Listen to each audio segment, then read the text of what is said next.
ரிஷபராசி அன்பர்களே, இந்த குரு பயிற்சி மாற்றங்களையும் முன்னேற்றங்களையும் தரக்கூடிய ஒரு பயிற்சியாக அமையப்போகிறது. குரு பகவான் உங்கள் ராசிக்கு 3ஆம் இடமான வீரிய மற்றும் சகாயஸ்தானத்தில் உச்சம் பெற்று அமைகிறார்.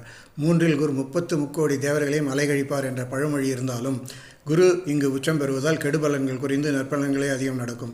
வாக்கிய பஞ்சாங்கப்படி வைகாசி மாதம் 12ஆம் நாள் 26/5/2026 செவ்வாய்க்கிழமை பகல் 11:08 மிதுன ராசியிலிருந்து புனர்பூசம் நட்சத்திரம் கடகராசிக்கு பயிற்சியாகிறார். திருக்கணித பஞ்சாங்கப்படி வைகாசி மாதம் 18ஆம் நாள் 1/6/2026 திங்கட்கிழமை இரவு 1:50 மிதுன ராசியிலிருந்து கடகராசிக்கு பயிற்சியாகிறார். ரிஷபராசிக்கு 8 மற்றும் 11ஆம் அதிபதியான குரு பகவான் உங்கள் ராசிக்கு 3ஆம் வீடான கடகராசியில் அமர்கிறார். இது தைரியம், தன்னம்பிக்கை மற்றும் இளைய சகோதரர்களை குறிக்கும் இடமாகும். உங்கள் முயற்சியில் வேகம் கூடும். குருவின் பார்வைகள் 7, 9 மற்றும் 11ஆம் இடங்களின் மீது விழுவதால் திருமண யோகம், பாக்கியங்கள் மற்றும் லாபம் பெருகும். கடின உழைப்பால் வெற்றியை எட்டும் ஆண்டாக இது இருக்கும்.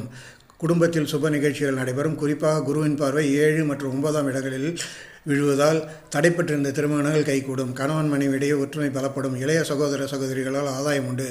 தந்தையர் வழியிலிருந்து கருத்து வேறுபாடுகள் நீங்கி பூர்வீக சொத்துக்கள் மூலம் லாபம் கிடைக்கும். பொருளாதார நிலை சீராக இருக்கும். குருவின் 11ஆம் இடத்து பார்வையால் எதிர்பார்ப்பதை விட அதிக வருமானம் வரும். புதிய முதலீடுகள் மூலம் லாபம் ஈட்டுவீர்கள். கையில் பணப்பழக்கம் அதிகரித்தாலும் சுபகாரியங்களுக்காகவும் பயணங்களுக்காகவும் செலவுகள் ஏற்படும். சேமிப்பு உயரும். தொழில் மற்றும் வியாபாரத்தில் புதிய உத்திகளை கையாள்வீர்கள். தகவல் தொடர்பு, எழுத்து, கமிஷன் மற்றும் ஏஜென்சி தொழில் செய்பவர்களுக்கு பொற்காலமாக அமையும். கூட்டாளிகளுடன் இணக்கமான சூழல் நிலவும். புதிய ஒப்பந்தங்கள் கையெழுத்தாகும்.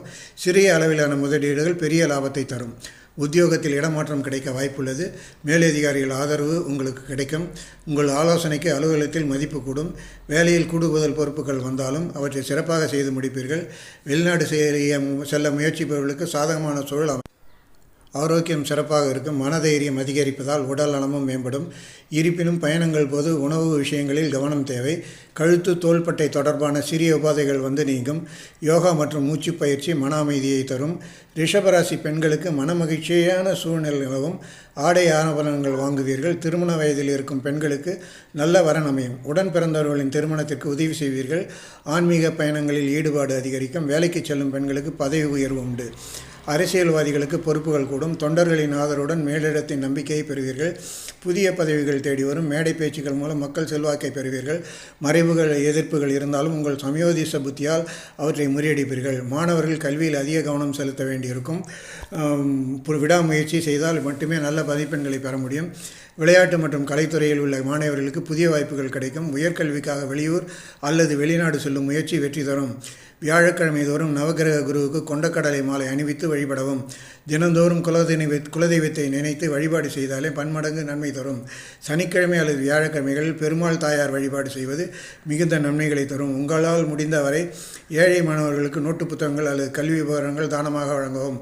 இந்த குரு பெயர்ச்சி ரிஷபராசியினருக்கு முயற்சியால் வெற்றி தரும் ஆண்டாக அமையும். தன்னம்பிக்கையுடன் செயல்பட்டால் தொட்டதெல்லாம் தொடங்கும்.